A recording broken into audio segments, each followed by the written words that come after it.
نکاح ٹوٹ جانے والے 10 گناہ۔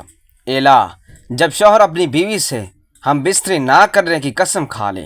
لعان جب شوہر اپنی بیوی کو کسی سے زنا کرتے ہوئے دیکھ لے۔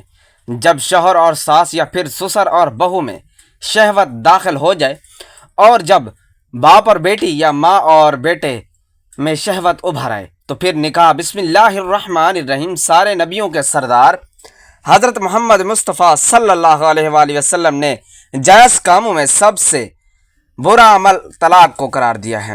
کوئی بھی مسلمان چھوٹی چھوٹی بات پر ایک ہی ساتھ 3 طلاقیں نہ دے، بلکہ اگر میاں بیوی کے درمیان اختلافات دور نہ ہوں تو قرآن کریم میں سورۃ النساء آیت نمبر 35 کی تعلیمات کے مطابق دونوں خاندانوں کے چند افراد کو حکم بنا کر معاملہ طے کرنا چاہیے۔ غرض یہ کہ ہر ممکن کوشش کی جانی چاہیے کہ ازدواجی رشتہ ٹوٹنے نہ پائے، لیکن بعض اوقات میاں بیوی میں صلح مشکل ہو جاتی ہے، جس کی وجہ سے دونوں کا مل کر رہنا ایک عذاب بن جاتا ہے۔ تو ایسی صورت میں ازدواجی تعلق کو ختم کرنا ہی طرفین کے مناسب معلوم ہوتا ہے۔ اس لیے شریعت اسلامیہ نے طلاق کو جائز قرار دیا ہے۔ یہ تو مذہب اسلام کا امتیازی وصف ہے کہ دونوں میاں بیوی میں نبھاؤ ہونا کی شکل میں طلاق دے کر خوش اسلوبی کے ساتھ ازدواجی تعلق کو ختم کر دیا جائے۔ طلاق میاں بیوی کے درمیان نکاح کے بعد معاہدے کو توڑنے کا نام ہے، جس کے لیے سب سے بہتر طریقہ یہ ہے کہ 2 اہم شرائط کے ساتھ صرف ایک طلاق دی جائے۔ پہلی شرط عورت پاکی کی حالت میں ہو، دوسری شرط شوہر عورت کی ایسی پاکی کی حالت میں ہو، طلاق دے رہا ہو کہ اس نے بیوی سے ملاپ نہ کیا ہو۔ صرف ایک طلاق دینے پر عدت کے دوران رجعت بھی کی جا سکتی ہے، یعنی میاں بیوی والے تعلقات کسی نکاح کے بغیر دوبارہ بحال کیے جا سکتے ہیں۔ عدت گزرنے کے بعد اگر میاں بیوی دوبارہ نکاح کرنا چاہیں تو نکاح بھی ہو سکتا ہے۔ نیز عورت عدت کے بعد کسی دوسرے شخص سے نکاح بھی کر سکتی ہے۔ غرض یہ کہ اس طرح طلاق واقع ہونے کے بعد بھی ازدواجی سلسلے کو بحال کرنا ممکن ہے، اور عورت عدت کے بعد دوسرے شخص سے نکاح کرنے کا مکمل اختیار بھی رکھتی ہے۔ خلاصہ کلام یہ ہے کہ اگر میاں بیوی کے درمیان صلح کرانے کی تمام کوششیں ناکام ہو جائیں اور طلاق دینے کے سوا کوئی چارہ نہ ہو تو صرف ایک طلاق دے دی جائے، تاکہ غلطی کا احساس ہونے پر عدت کے دوران رجعت اور عدت گزرنے کے بعد دوبارہ نکاح کرنے کا راستہ کھلا رہے۔ ایک ساتھ 3 طلاقیں دینے سے بالکل بچنا چاہیے، کیونکہ اس کے بعد رجعت یا دوبارہ نکاح کرنے کا راستہ بظاہر بند ہو جاتا ہے۔ مرد میں عادتاً و طبعاً عورت کی بانسبت فکر و تدبر اور برداشت و تحمل کی قوت زیادہ ہوتی ہے۔ نیز انسانی خلقت، فطرت، قوت اور صلاحیت کے لحاظ سے اور عقل کے ذریعے انسان غور و خوض کرے تو یہی نظر آئے گا کہ اللہ تعالیٰ نے جو قوت مرد کو عطا کی ہے، بڑے بڑے کام کرنے کی جو صلاحیت مرد کو عطا فرمائی، وہ عورت کو نہیں دی گئی۔ لہذا مہارت اور سربراہی کا کام صحیح طور پر مرد ہی انجام دے سکتا ہے۔ اس مسئلے کے لیے اپنی عقل سے فیصلہ کرنے کی بجائے اس ذات سے پوچھیں جس نے ان دونوں کو پیدا کیا ہے۔ چنانچہ خالق کائنات نے قرآن کریم میں واضح الفاظ کی ساتھ اس مسئلے کا حل پیش کر دیا۔ وَلِلرِّجَالِ عَلَيْهِنَّ درجات، سورۃ البقرہ آیت نمبر 228۔ الرجال قوامون علی النساء، نساء 234۔ ان آیات میں اللہ تعالیٰ نے واضح الفاظ میں ذکر فرما دیا ہے کہ مرد ہی زندگی کے سفر کا سربراہ رہے گا اور فیصلہ کرنے کا حق مرد ہی کو حاصل ہے۔ اگرچہ مرد کو چاہیے کہ عورت کو اپنے فیصلوں میں شامل کرے، اسی وجہ سے شریعت اسلامیہ نے طلاق دینے کا اختیار مرد کو دیا ہے، لیکن عورت کو مجبور محض نہیں بنایا کہ اگر شوہر بیوی کے حقوق کو کما حق کا ادا نہیں کر رہا یا بیوی کسی وجہ سے اس کے ساتھ ازدواجی رشتے کو جاری نہیں رکھنا چاہتی تو عورت کو شریعت اسلام یعنی یہ اختیار دیا ہے کہ وہ شوہر سے طلاق کا مطالبہ کرے۔ اگر عورت واقعی مظلومہ ہے تو شوہر کی شرعی ذمہ داری ہے کہ اس کے حقوق کی ادائیگی کرے، ورنہ عورت کے مطالبے پر اسے طلاق دے دے، خواہ مال کے عوض یا کسی عوض کے بغیر۔ لیکن اگر شوہر طلاق دینے سے انکار کر رہا ہے تو بیوی کو شرعی عدالت میں جانے کا حق حاصل ہے، تاکہ مسئلے کا حل نہ ہونے پر قاضی شوہر کو طلاق دینے پر مجبور کرے۔ اس طرح عدالت کے ذریعے طلاق واقع ہو جائے گی اور عورت عدت گزار کر دوسری شادی کر سکتی ہے۔ خلا کی شکل میں طلاق بائن پڑتی ہے، یعنی اگر دونوں میاں بیوی دوبارہ ایک ساتھ رہنا چاہیں تو رجعت نہیں ہو سکتی، بلکہ دوبارہ نکاح ہی کرنا ہوگا، جس کے لیے طرفین کی اجازت ضروری ہے۔ اسلام نے معاہدہ نکاح کو نہایت اہم اور مقدس ٹھہرایا ہے۔ اس کا اپنے ماننے والوں سے تقاضا ہے کہ شادی اور نکاح کے رشتے کو کھیل نہ سمجھایا جائے۔ میاں بیوی حتیٰ المقدور اس کو توڑنے سے اعتراض کریں۔ میاں بیوی میں باہم اختلافات یا جھگڑا وغیرہ ہونا فطری سی بات ہے، لیکن اس کو جدائی پر منتج نہ ہونا چاہیے۔ اگر بات بات پر اطلاق ہوگی تو دو افراد ہی نہیں، کئی خاندانوں حتیٰ کہ پوری سوسائٹی پر اس کے نہایت مضر اثرات مرتب ہوں گے۔ چنانچہ زوجین کے متعلقین کا فریضہ ٹھہرتا ہے کہ وہ ان میں کشیدگی کی صورت میں مل کر اصلاح کوشش کریں۔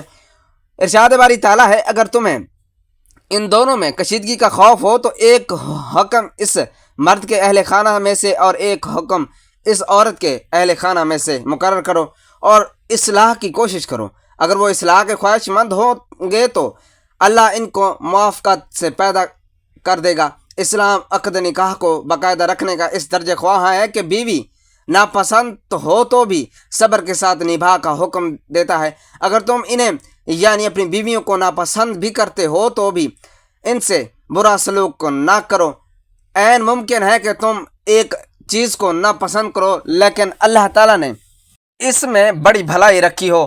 اگر بیوی کو شوہر سے شکایت ہو تو اسے بھی صبر کی تلقین کی گئی ہے۔ روایات میں آتا ہے کہ اپنے خاوند کے برے سلوک پر صبر کرنے والی بیوی فرعون کی بیوی آسیہ کے جیسا اجر پائے گی۔ تاہم اسلام اعتدال پسند دین ہے، وہ لوگوں کو مجبور اور لاچار نہیں بناتا اور نہ ہی ان پر ناقابل برداشت پابندیاں عائد کرتا ہے۔ بعض اوقات ایسی صورتحال پیدا ہو جاتی ہیں کہ میاں بیوی کا عقد نکاح میں بندھا رہنا محال ہو جاتا ہے۔ اس صورت میں اسلام نے اس بات کی گنجائش رکھی ہے کہ وہ ایک دوسرے سے جدا ہو سکیں۔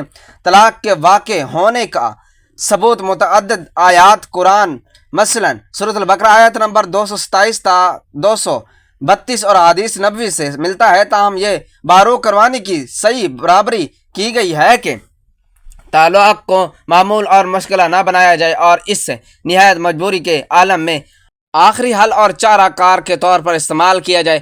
حدیث نبوی ہے، اللہ تعالیٰ کے نزدیک حلال چیز میں سب سے زیادہ ناپسندیدہ چیز طلاق ہے۔ صرف طلاق دینے سے نکاح نہیں ٹوٹتا بلکہ کئی بار میاں بیوی کی کچھ ایسے کام کر جاتے ہیں جن سے ان کا نکاح ٹوٹ جاتا ہے اور ان کو معلوم بھی نہیں ہوتا۔ آج کی اس ویڈیو میں ہم آپ کو 7 ایسے کام بتانے والے ہیں جن کو کرنے سے طلاق دیے بغیر ہی نکاح ٹوٹ جاتا ہے اور پھر ایسے میاں بیوی آپس میں ایک دوسرے کے لیے حرام ہو جاتے ہیں۔ ناظرین، نکاح ہمارے پیارے نبی حضرت محمد صلی اللہ علیہ وآلہ وسلم کی ایک اہم سنت ہے۔ آپ صلی اللہ علیہ وآلہ وسلم نے فرمایا کہ نکاح میری سنت ہے اور جس نے میری اس سنت پر عمل نہ کیا اس کا مجھ سے کوئی بھی تعلق نہیں ہے۔ تو اس کا مطلب یہ ہے کہ ہر انسان کو چاہیے کہ وہ مرد ہو یا عورت ہو، نکاح ضرور کرنا چاہیے۔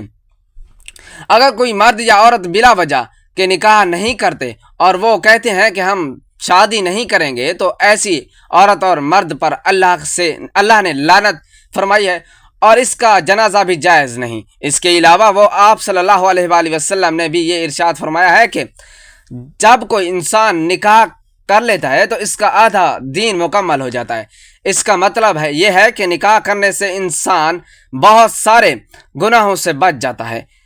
بے نکاح آدمی شیطان کا اعلی کار ہے۔ رسول اللہ صلی اللہ علیہ وآلہ وسلم نے عقاف یعنی ایک صحابی کا نام ہے سے فرمایا، اے عقاف کیا تیری بیوی ہے؟ انہوں نے عرض کیا نہیں۔ آپ صلی اللہ علیہ وآلہ وسلم نے فرمایا اور تو مال والا وسعت والا ہے؟ عرض کیا ہاں میں مال والا ہوں، وسعت والا ہوں۔ آپ صلی اللہ علیہ وآلہ وسلم نے فرمایا تو اس حالت میں تو شیطان کے بھائیوں میں سے ہے۔ اگر تو نصارہ میں سے ہوتا تو ان کا راہب ہوتا۔ بلا شبہ نکاح کرنا ہمارا طریقہ ہے۔ تم میں سب سے بدتر وہ لوگ ہیں جو بے نکاح ہیں اور مرنے والوں میں سب سے بدتر وہ ہیں جو بے نکاح ہیں۔ کیا تم شیطان سے لگاؤ رکھتے ہو؟ شیطان کے پاس عورتوں سے زیادہ کوئی ہتھیار نہیں جو صالحین کے لیے کارگر ہو۔